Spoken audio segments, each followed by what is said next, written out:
Dean Panis for Topmmanews here this afternoon with Ryan, the real deal Ford.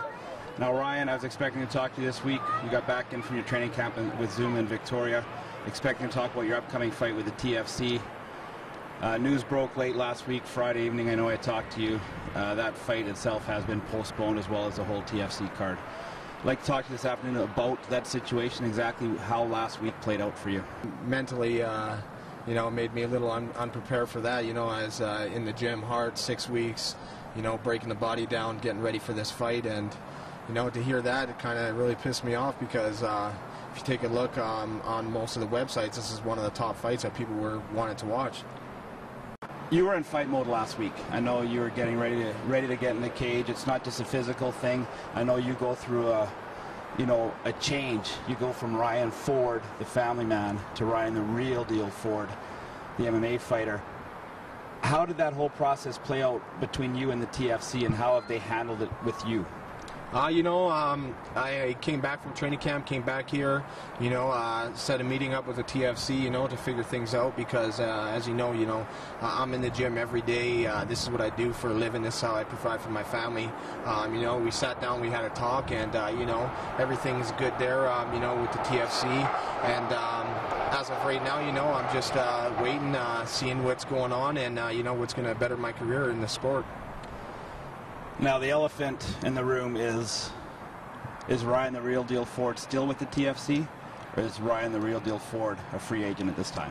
As of right now, since that fight was canceled, you know, that was my last fight on contract. So as of right now, yeah, man, I'm just looking to see what's going to better the career, and you know, just gonna play it by the next few days, next few weeks, and just see what's up.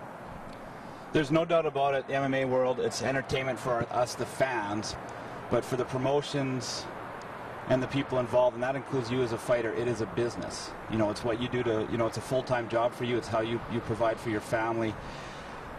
Edmonton in July, you know, TFC was scheduled, there's 3 other shows scheduled.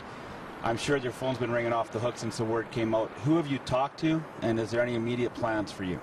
You know, I've talked to a few of the different organizations. You know, there's a few other fight cards here that are happening in Edmonton right now, and you know, they want to try to get me on the card. You know, because I'm in shape and, you know, I was getting ready for a fight. But, you know, at this point in my career where I am, you know, it's not like my second, third fight where, yeah, I can just jump in, take a fight, and, you know, fight whoever's on the card. Right now, I'm at that point in my career where I want to fight somebody who's well known and people know. And, you know, to get that type of fight within a week or two, you know, that's not going to be, that's not, you know, it's not going to happen. You know, I want to fight top guys, and, you know, that's about it, right? I'm going to have to be a spectator at these next few fight cards here in Edmonton and just see what happens. Now, it's definitely a business. I know there's been a lot of talk across the net. You know, I'm sure at the bottom of this interview you'll see a lot of comments from people saying you haven't taken big fights. You know, TFC hasn't been putting top-notch opponents in for you. How do you feel, you know, your last 4 fights for the TFC as far as your opponents go? Did they give you what you needed to prove, you know, to make your career move to the next level? Hey, man, you know, the TFC brought me the opponents. Like I said before, and I'll say it again, I don't pick my fights. You know, I just show up to fight whoever they got for me.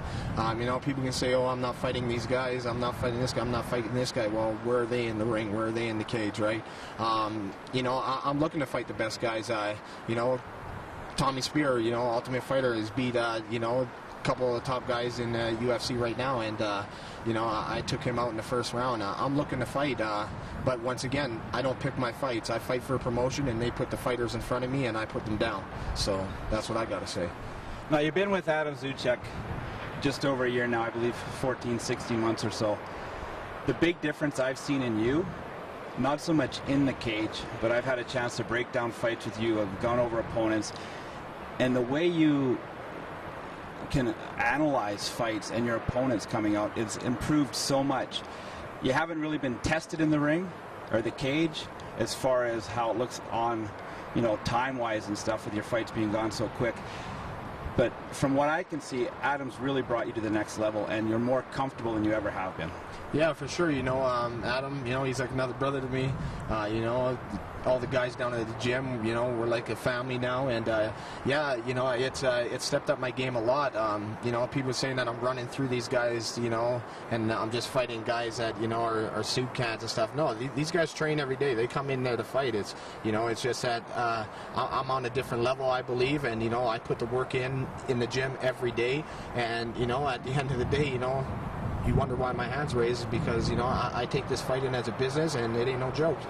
Now, it definitely is a business for you as well as a promotions, like I touched on before. Financially, to me, it makes a lot of sense for you to keep fighting in Edmonton strictly because of the fan base. I know you're a ticket-selling machine, and anybody knows, anybody that's involved in the MMA game, selling tickets is a big part of it. Are you focusing on Edmonton? Are you broadening your horizons across the country? Are you looking stateside? Now that, you know, it's definitely a crossroads, I know it's only been a couple of days. You know, if you could look 3 months down the road, what do you see next?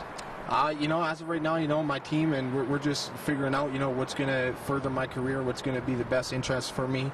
You know, yeah, you know, I sell a lot of tickets here in Edmonton, but, you know, if the right opportunity comes where I have to leave Edmonton, you know, all the people still know in Edmonton I'm going to put on for my city.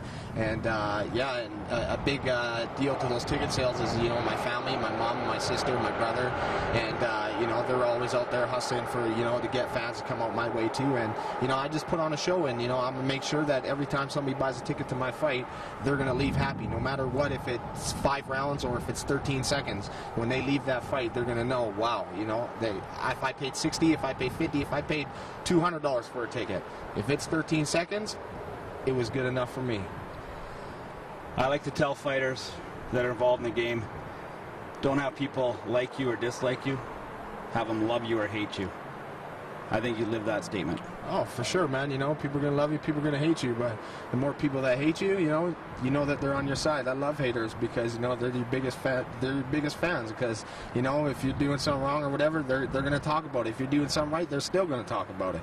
So, yeah, man, I'm down with all the haters, and, you know, especially all my fans, too. Ryan, I'd like to thank you very much for taking this opportunity and spending time with us. It's been a hectic 3 or 4 days. I appreciate you, you know, cutting right to the chase with TFC and what's happening with you. For Topmmanews, I'm Dean Panis.